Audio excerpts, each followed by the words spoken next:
وإذ بوأنا لإبراهيم مكان البيت ألا تشرك بي شيئا وطهر بيتي للطائفين والقائمين والركع السجود وأذن في الناس بالحج يأتوك رجالا وعلى كل ضامر يأتين من كل فج عميق.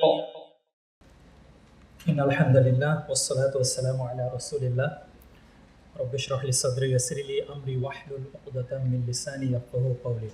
السلام عليكم ورحمة الله وبركاته. আমার আলোচনার অনেক বিষয়ই মনে হয় আমাদের ভিতরে একটা সিঙ্কে একটু হয়েছে, মুশফিক ভাই আসলে কাভার করে ফেলেছেন এবং আলহামদুলিল্লাহ ওনার আলোচিত বিষয়গুলি আরও ডিটেল ছিল। তো যেহেতু উনি অনেক কিছু কাভার করেছেন যেগুলো আমারও বলার ইচ্ছা ছিল, তাহলে তো একই কথা বলার দুইবার দরকার নাই, কিন্তু ওইখানে কিভাবে আমরা একটু উপলব্ধি আনতে পারি, রিফ্লেকশন আনতে পারি, এই সেম যে প্রবলেমগুলির কথা উনি বললেন, এই সমস্ত প্রবলেমে আমরা পড়লে কিভাবে বিষয়গুলিকে আমরা রিয়ালাইজ করতে পারি, এগুলো নিয়ে আমি একটু কাভার করার চেষ্টা করব। ঠিক আছে, আপনারা আমি অনুরোধ করব যে একটু নোট রাখবেন। অনেক সময় আসলে আমরা সব কিছু মনে রাখতে পারি না। অনুষ্ঠান শেষ করে যখন বাসায় ফিরবেন, ঢাকা ট্রাফিক জ্যামে অনেক কিছু ভুলে যাবেন। হ্যাঁ, একটু নোট রাখবেন, বাসায় গিয়ে আবার দেখবেন আজকে সারাদিন কী আলোচনার কী নোটসগুলো কী ছিল, সেগুলো যেন বুঝতে পারি। পবিত্র কোরআনের একটি আয়াতের ছোট্ট একটা অংশ আমরা ভালো মতো অন্তরে গেঁথে নেব।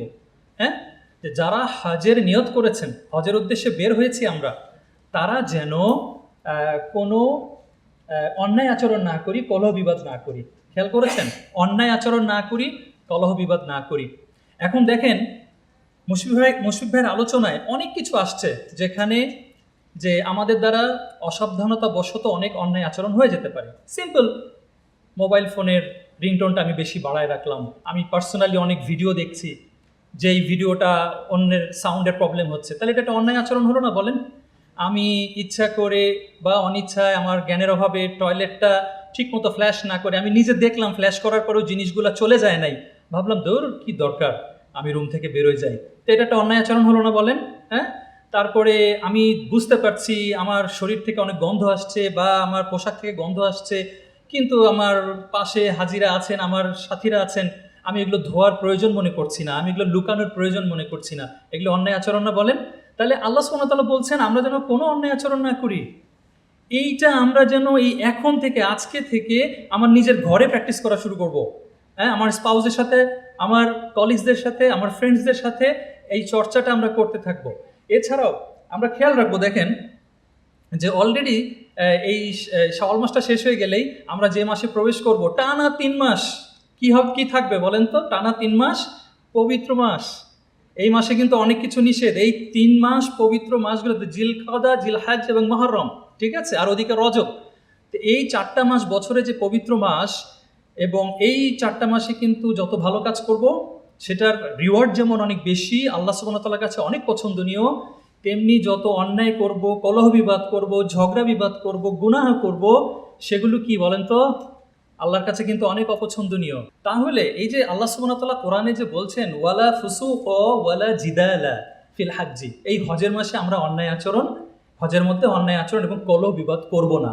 তাহলে এবার দেখেন, আপনি মানে এতক্ষণ আমাদের মনে হতে পারে আচ্ছা এটা একটা ভালো কাজ, কলহ বিবাদ করব না, না এটা আল্লাহর হুকুম, এটা জাস্ট আপনার একটা ভালো কাজ না।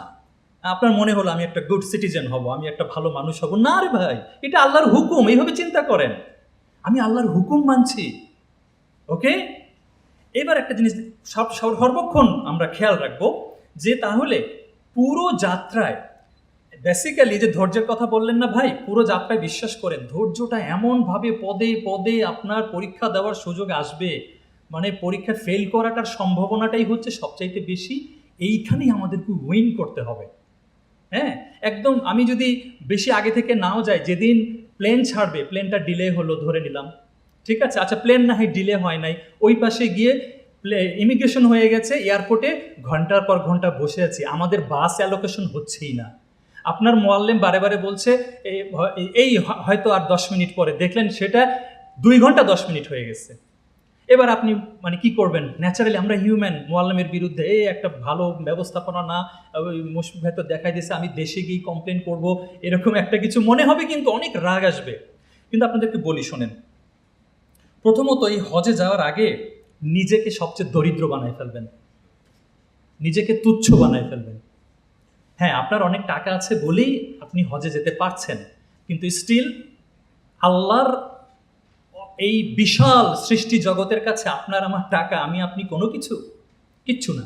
ঠিক আছে, হোক আপনি 8 লাখ 12 লাখ টাকা খরচ করে যাচ্ছেন, কিন্তু নিজেকে দরিদ্র বানায় ফেলবেন, আপনি তুচ্ছ একটা মানুষ। বুঝলেন বিষয়টা? শোনেন, আরো কোটি কোটি টাকা থাকার পরেও সবাই হজের তৌফিক পায় না।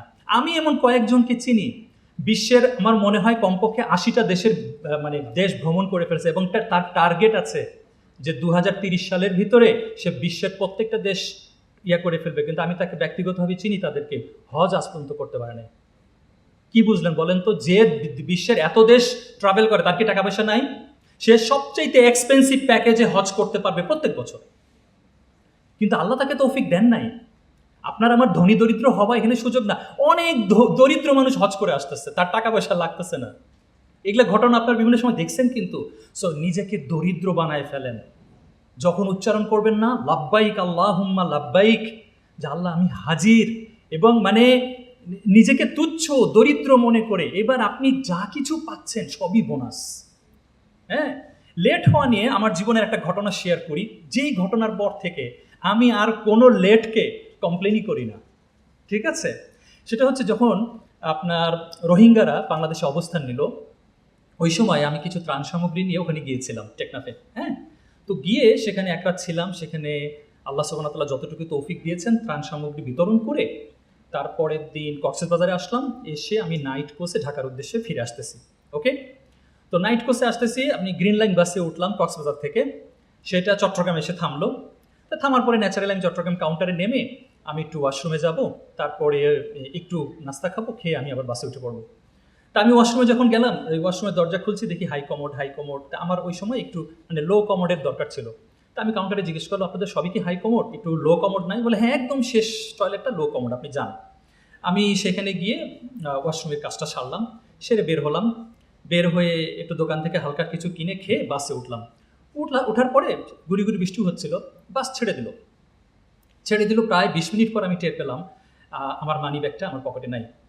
হ্যাঁ, মোবাইল ফোন আছে, মানি ব্যাগটা নাই। আমার তখনই মনে পড়লো, আমি যখন ওই লো কমোডটা ব্যবহার করি, আমার জুব্বা থেকে মানি ব্যাগটা বের করে ফ্ল্যাশের যে টাঙ্কিটা ওটার উপরে রাখছিলাম। হ্যাঁ, ওটা আমি নিতে ভুলে গেছি।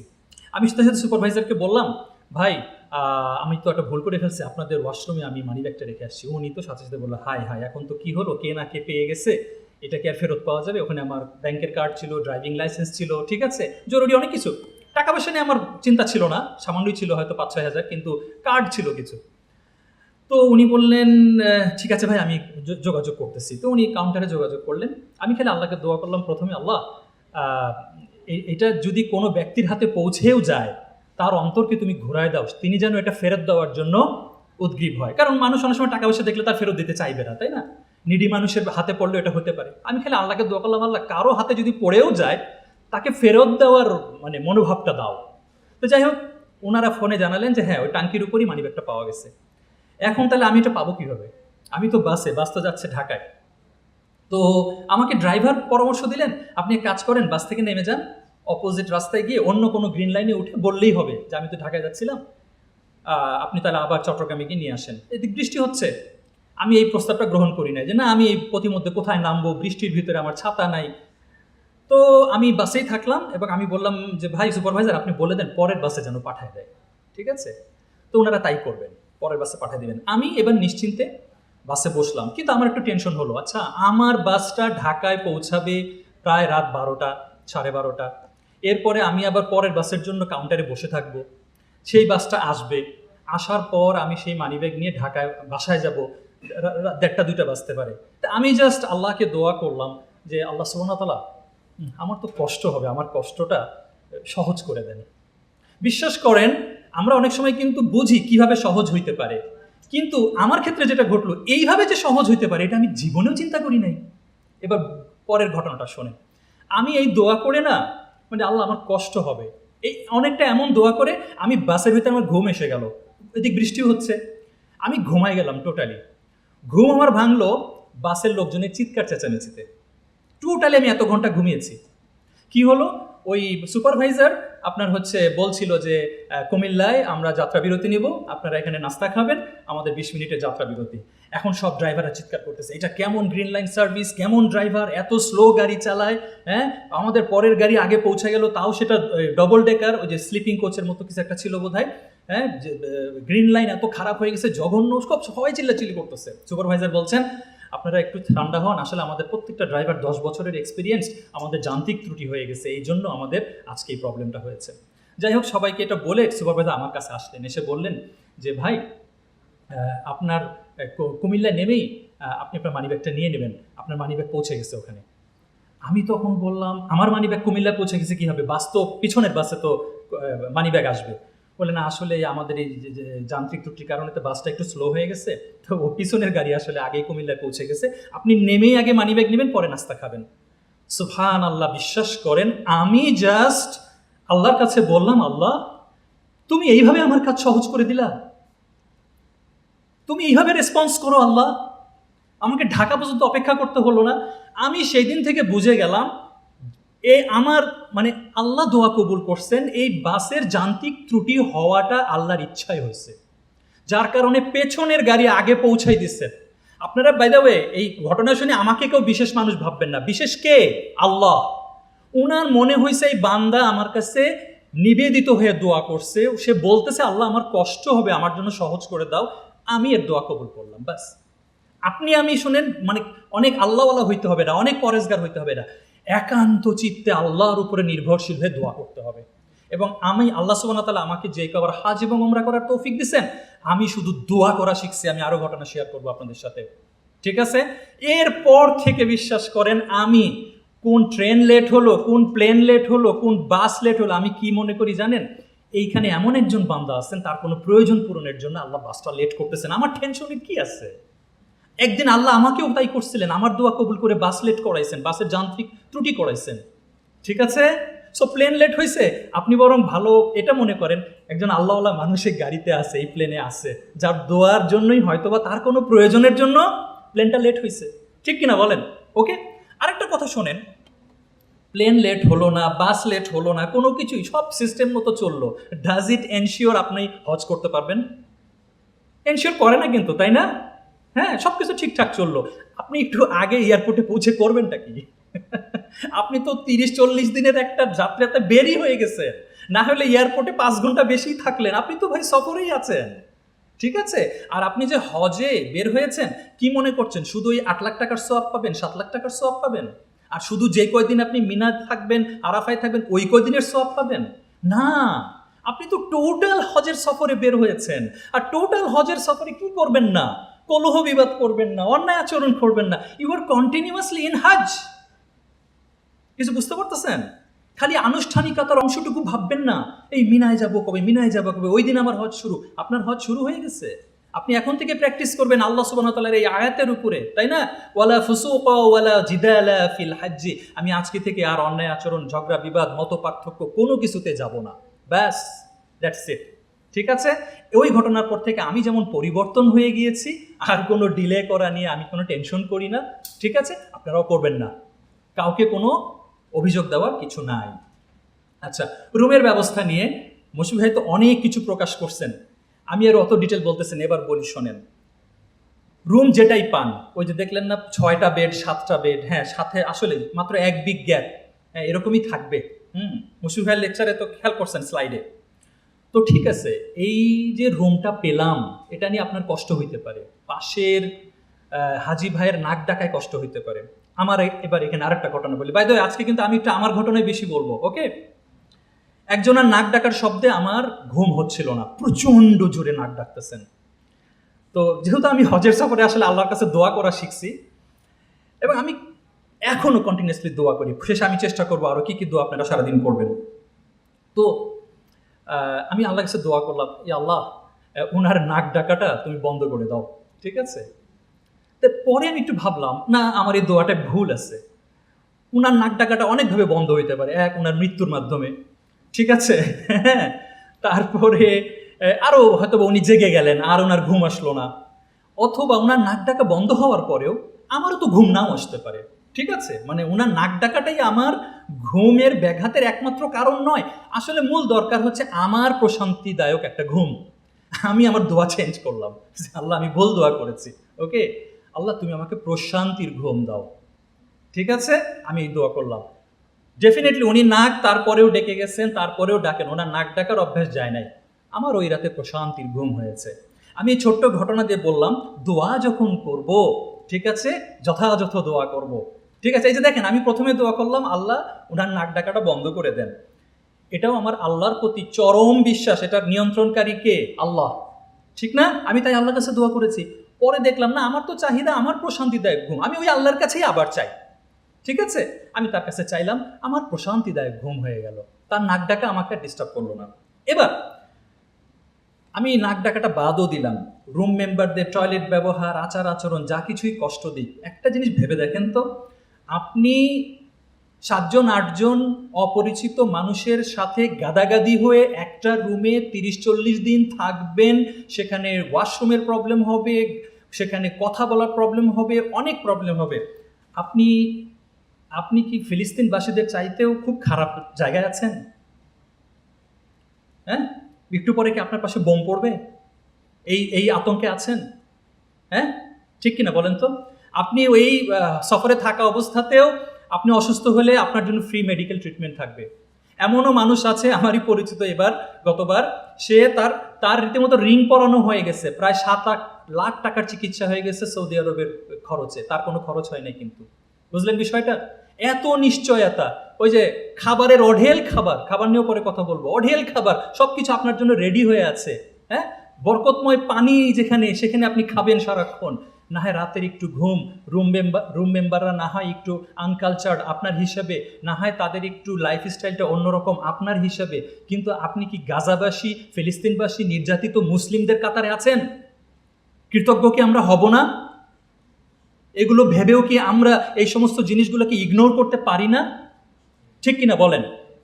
তাহলে ভুলে যান, ঠিক আছে, আল্লাহ ওনাকে এই তৌফিকই দিছেন, উনি এইরকমই লাইফ স্টাইলের, উনি খ্যাত, আমি আপনাদের মতো করে বলছি, এগুলো আমার ভাষা না, উনি খ্যাতভাবে কথা বলেন, উনি খ্যাত মতো জামা কাপড় পরেন, ঠিক আছে? উনি কি কিনে এনে আবার আমাদেরকে সার্ভ করে, একটা খেজুর কিনে এনে দিয়েছেন, মানসম্মত খেজুর না, উনি ওনার সাধ্য মতো করছেন। আপনি তাকে কষ্ট দিয়েন না, ওকে? বিসমিল্লাহ বলে একটু ধুয়ে নিয়ে খেয়ে ফেলেন, তাকে খুশি করেন।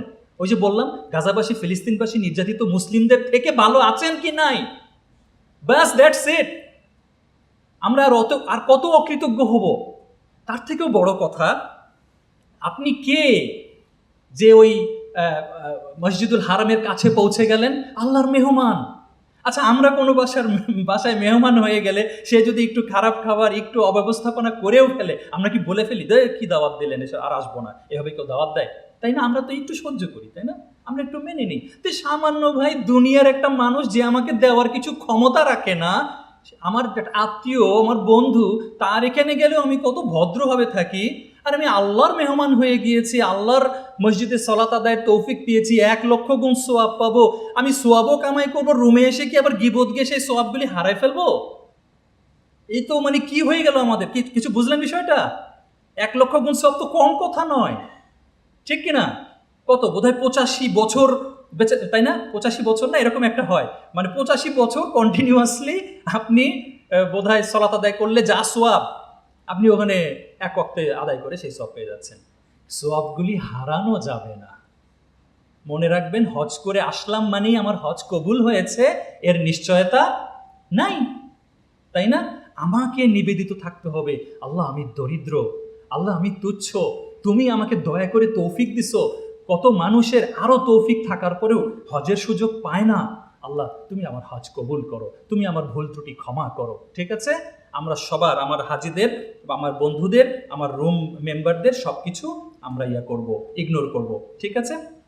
এবার মনে করেন এজেন্সি, রুম মেম্বার বা তারা যা কিছু করুক, তাদের ভুল ত্রুটি, আচ্ছা, এগুলোর বাইরেও তো ঘটনা ঘটে। মনে করেন চরম গরম পড়লো, কাকে দোষ দিবেন? এজেন্সি, মোয়াল্লেম? হ্যাঁ বলেন তো, তাই না? চরম গরম পড়লো, চরম বৃষ্টি হলো, ঝড় তুফান শুরু হয়ে গেল, কাকে দোষ দিবেন? তাহলে আপনি এই মন মানসিকতার হয়েই যান যে আমার যে কোনো সমস্যা হতে পারে।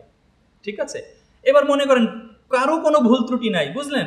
আপনি যখন আপনার লাগেজটা যেদিন রিসিভ করবেন, দেখলেন লাগেজের চাকাও ভেঙে গেছে, হ্যান্ডেলও খুলে গেছে। এই ঘটনা ঘটে অনেকের সাথে, বুঝছেন? এখন এই লাগেজ তো টেনে নেওয়া আসলেও কষ্ট, যেটার চাকাও ভেঙে গেছে, হ্যান্ডেলও নাই।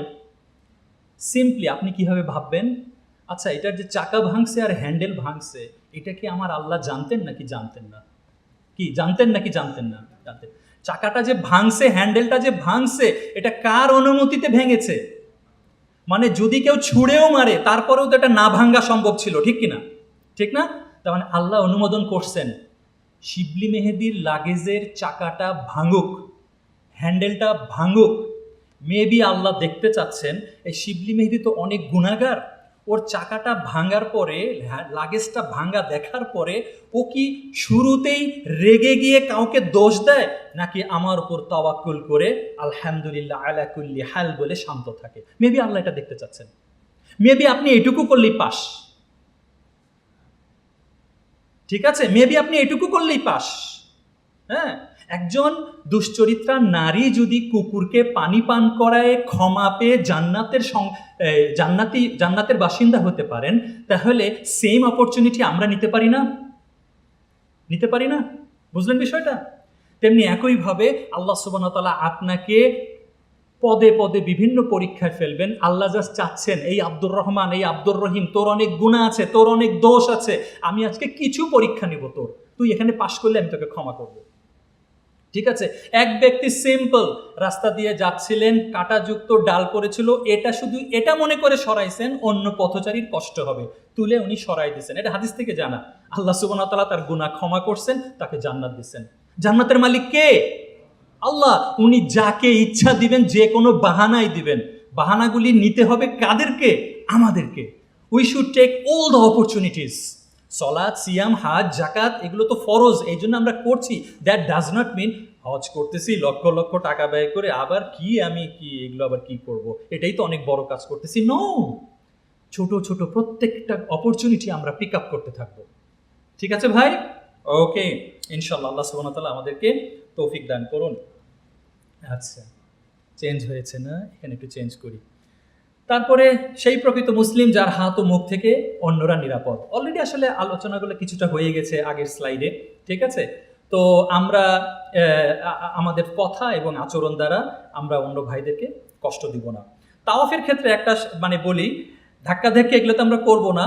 মোবাইল ব্যবহার নিয়ে এবার আমার যেটা অভিজ্ঞতা হলো গত ফেব্রুয়ারি মাসে, সেটা হলো, এটা আমি প্রথমবারের মতো দেখলাম, মুশফিক আপনি ভবিষ্যতে আপনার লেকচারে ওটা অ্যাড করে রাখেন। সেটা হলো, আমি দেখলাম সম্ভবত আমি কথা শুনে যা বুঝলাম, এটা পাকিস্তানি কোনো মহিলা হবেন। তো উনি হোয়াটসঅ্যাপ অন করে বাইতুল্লাহর দিকে, উনি তাওয়াফ করতেছেন, বাইতুল্লাহর দিকে মোবাইল ধরে উনি কিছু দোয়া করতেছেন। আমি বুঝতেছি আর কি, হ্যাঁ, কথার কথা, ওনার নানি, ওনার খালা, ফুপু হয়তো বলছে আমার জন্য এই দোয়াটা করবা। আমি যেহেতু এই তাওয়াফের সময় কিন্তু অনেকক্ষণ আপনি অপর কোনো ব্যক্তির সাথে বেশ অনেকক্ষণই একসাথে থাকবেন, ধীরে ধীরে আবার হয়তো ডিটাচ হয়ে যাবেন, এরকম হবে। আমি স্পষ্ট বুঝতেছি উনি বাইতুল্লাহর দিকে ক্যামেরা অন করে, হোয়াটসঅ্যাপ অন করে উনি ওই মহিলা বা ওই লোক সম্পর্কে অনেক দোয়া করতেছেন। দোয়া করা শেষ করে ওটাকে আবার সেন্ড করতেছেন, করে কন্ট্যাক্ট থেকে আরেকজনকে ধরতেছেন, ধরে এবার সে যে দোয়া করতে বলতেছে এটা আবার বাইতুল্লাহর দিকে মুখ ধরে আবার তার দোয়া করতেছেন, করে করে আবার ওটা সেন্ড করতেছেন। What is this? উনি কোন দোয়ার এজেন্টশিপ নিয়ে আসছেন? আর উনি কার? এবং উনি আসলে যারা তাকে দোয়া করতে বলছে, তার মানে তারাও বোধহয় নাকি এতটা বিশ্বাস করে না, অথবা উনি ওদেরকে নিশ্চিত করতেছেন তুমি আমাকে দোয়া করতে বলছো, এই দেখো আমি বাইতুল্লাহ এসে তোমার জন্য দোয়া করছি, সেই ভিডিওটা আবার উনি তাকে সেন্ড করতেছেন।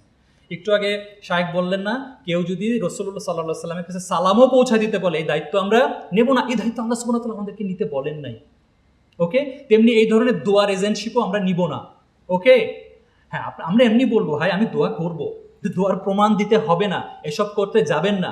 ঠিক আছে, হয়তোবা উনি মনে করছেন আমার আত্মীয় স্বজন অনেক খুশি হইলো যে আমি তার জন্য যে দোয়া করছি, হ্যাঁ, কিন্তু এগুলো আমরা করতে যাব না। এই মোবাইল ফোনটাই সবচাইতে ডেঞ্জারাস একটা কাজ করে দিছে আমাদের হজ এবং উমরাগুলিকে নষ্ট করে দেওয়ার জন্য। বিশ্বাস করেন, আপনার বাবা মা যদি বলেও যে তুই যেদিন তাওয়াফ করবি একটু মোবাইল ফোনে ভিডিও কল দিস, আপনি বলবেন মা লাইভ ভিডিও সারাক্ষণ দেখানো হবে, তুমি টিভিটা অন করে দেখো।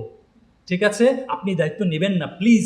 খেয়াল করেন, হ্যাঁ, কষ্টার্জিত লক্ষ লক্ষ টাকা উপার্জন করে এখানে আমরা খরচ করতে যাচ্ছি, হজকে নষ্ট করা যাবে না। ওকে, হ্যাঁ, আজ থেকে হাজার হাজার বছর আগে, শত শত বছর আগে মানুষ কি হজ উমরা করেন নাই মোবাইল ফোন ছাড়া? তাই না বিষয়টা? তারা কি ল্যান্ডলাইনে টেলিফোন নিয়ে নিয়ে ঘুরছেন? না তো, এটা দরকার নাই। ইজি ডিভাইস ফাইন, আমরা ইবাদতকে নষ্ট করব না। ওকে, তো ঠিক আছে, মোটামুটি এখানে আমার মনে হয় এগুলো আলোচনা হয়ে গেল। আমি যেগুলো করব না একটু তো দেখে নিন। হ্যাঁ, পাবলিক সুবিধার অপব্যবহার, এগুলো আলোচনা হয়ে গেছে। টয়লেট, হ্যাঁ, মিনা আরাফা মুজদালিফায় আপনাদের এই চা কফি খান, পানি খান, যাই খান, প্লিজ ময়লা আবর্জনা ডাস্টবিনে ফেলবেন। আবারও বলি, মুসলিমের হাত ও মুখ দ্বারা কেউ অন্য কেউ কষ্ট পাবে না।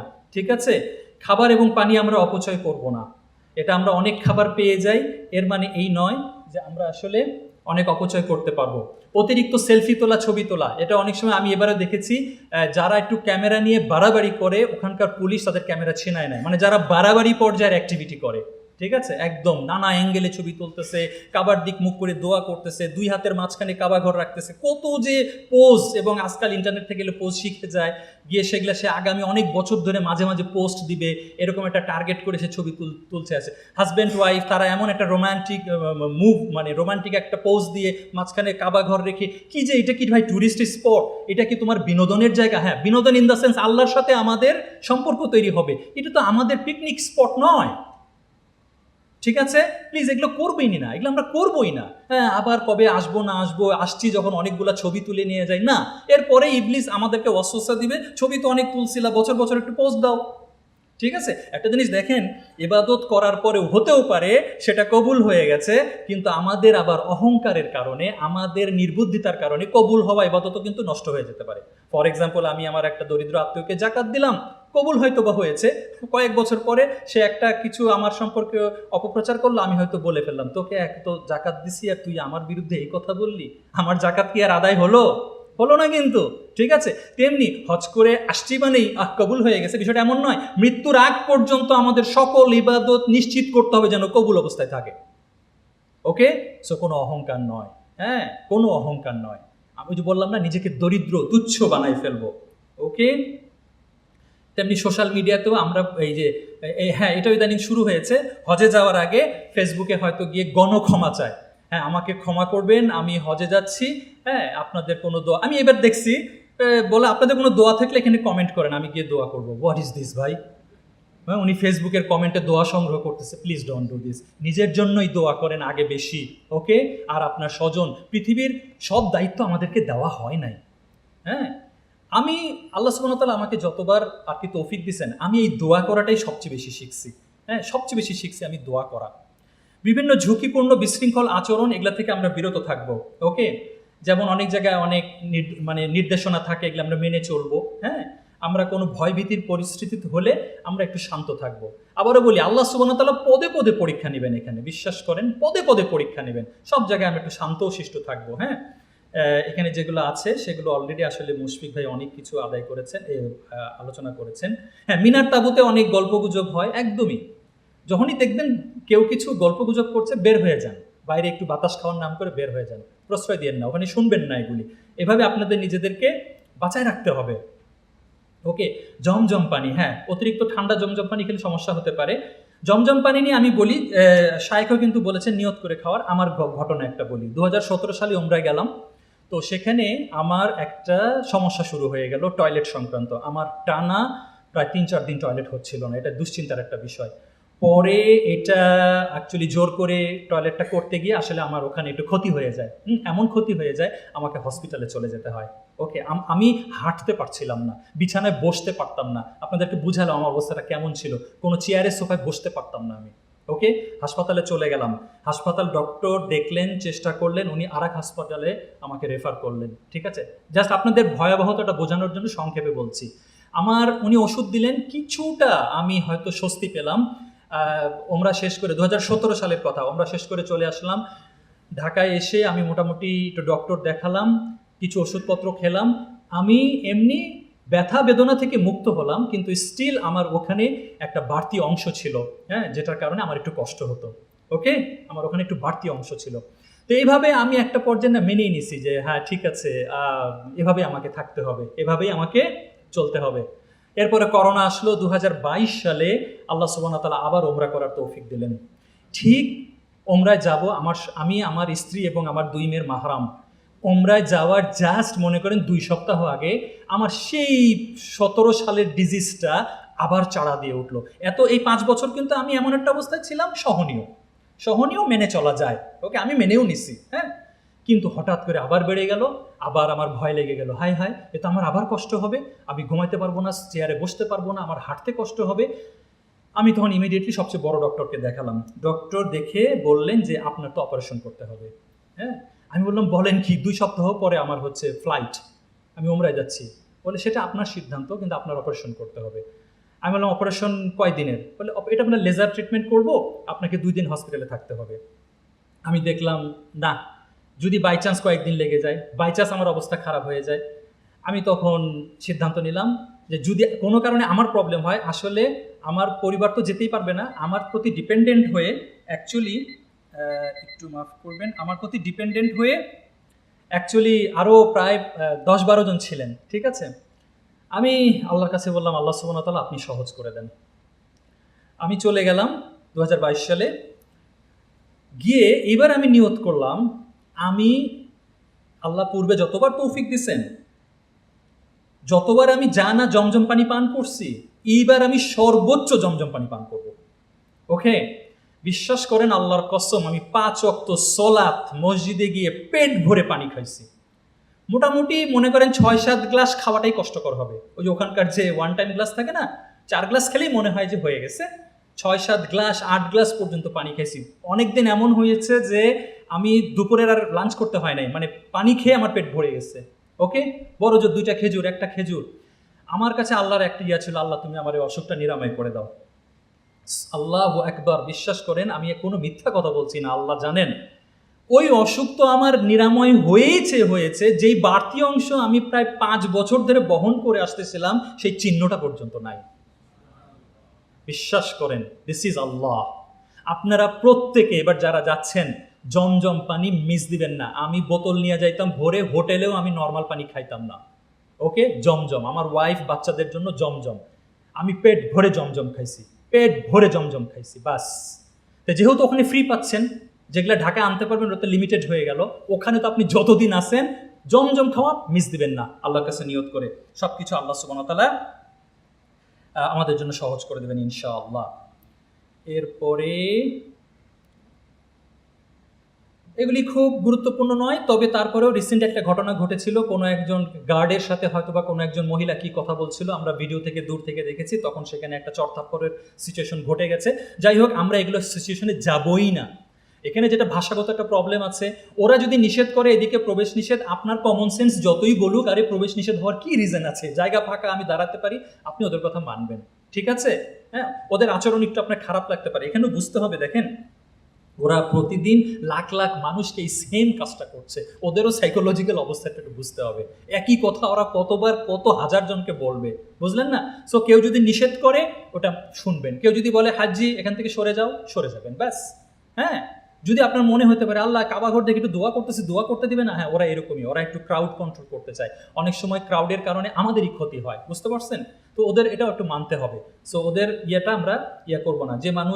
যে মানুষের প্রতি দয়া করে না, আল্লাহ তার প্রতি দয়া করে না, এটা কিন্তু একটা হাদিস। হ্যাঁ, এটা একটা হাদিস। সো আমরা করবো কি, ওদের প্রতি ওদের ভুল ত্রুটিগুলোকে ক্ষমা করব। আর আমরা তো বললামই, নিজেকে তুচ্ছ দরিদ্র মনে করে আমরা চলে যাব।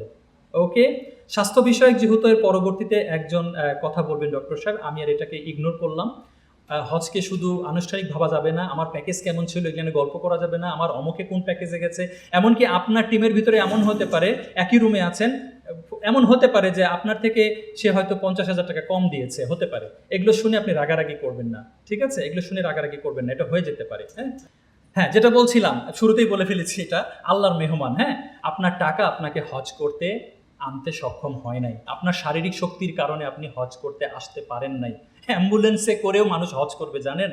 আরাফার দিনে যদি আপনার সৌভাগ্য হয়, দেখবেন বেশ কিছু অ্যাম্বুলেন্সে রোগী শুয়ে আছে, সেও আরাফার মাঠে আসছে, 1 ঘন্টার জন্য হলেও, 1 মিনিটের জন্য থাকলেও কিন্তু তার হজ হয়ে যাবে। ঠিক আছে? কত পেশেন্ট একদম স্যালাইন লাগানো আমি নিজ চোখে দেখছি, বা আপনার জাঁকজমক অ্যাম্বুলেন্স, ঠিক আছে, জাঁকজমক অ্যাম্বুলেন্স, সেই অ্যাম্বুলেন্সে করে তারা কিন্তু হজ করতে আসছে। তাহলে শারীরিক শক্তি মূল রিজন ছিল না, কত দরিদ্র মানুষ হজ করতেছে। ঠিক আছে? আরাফার মাঠে কি করবেন? আরাফার মাঠে আসলে প্রচুর দোয়া করবেন, আর কিচ্ছু না।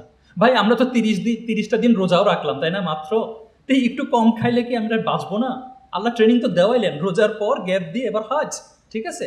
আরাফার মাঠে হ্যাঁ স্বাস্থ্যবিধি মানতে গিয়ে যা করণীয় সেটা করবেন, নেক্সট সেশনে থাকবে, কিন্তু খাবার দাবারের পিছনে তো ছুটবেন না। ওকে? ওখানে প্রচুর খাবার আছে।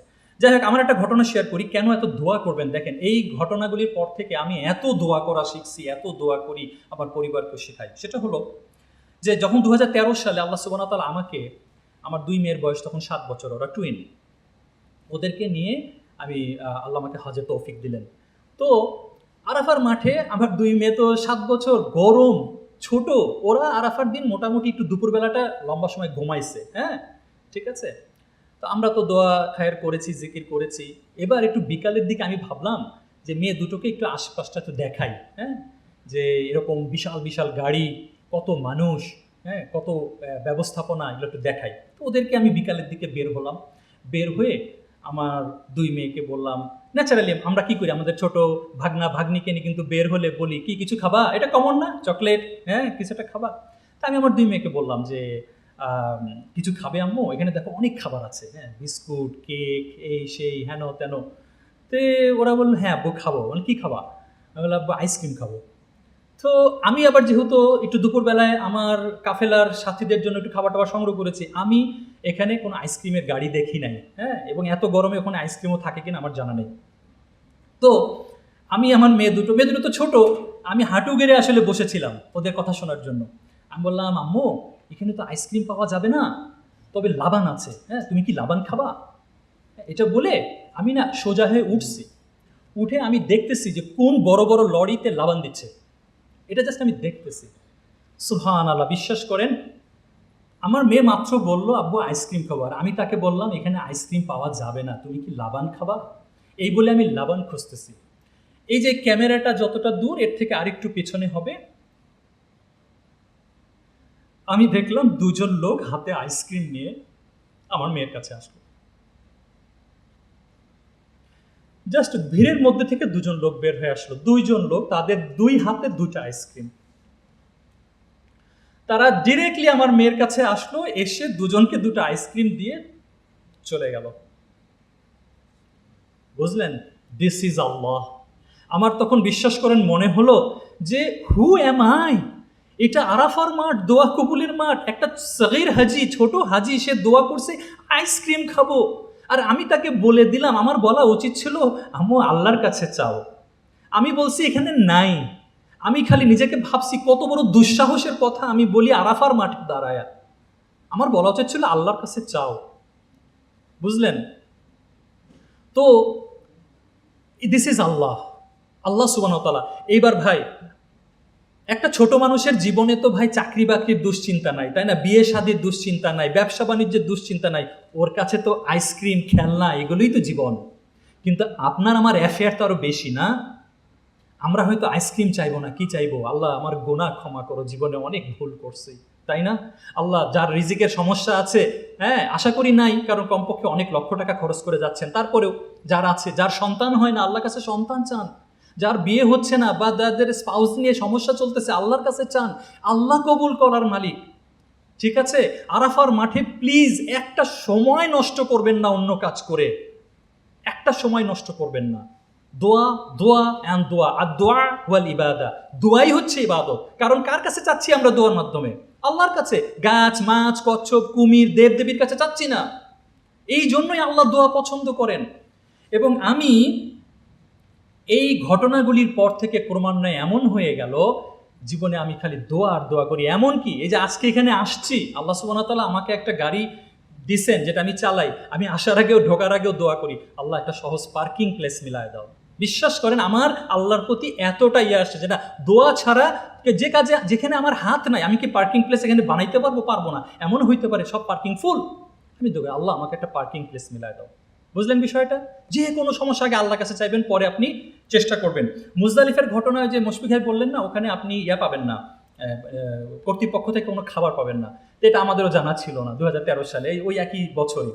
তো আরাফা মাত্র, এই যে আরাফার ঘটনা বললাম আইসক্রিমের, মাত্র ওখান থেকে মুজদালিফায় আসলাম, এসে আমরা রাস্তার পাশে একটু চাদরটা বিছায়ে, যেখানে পাশ দিয়ে কিন্তু বাস যাতায়াত করতেছে, পাশে আমরা শুয়ে আছি।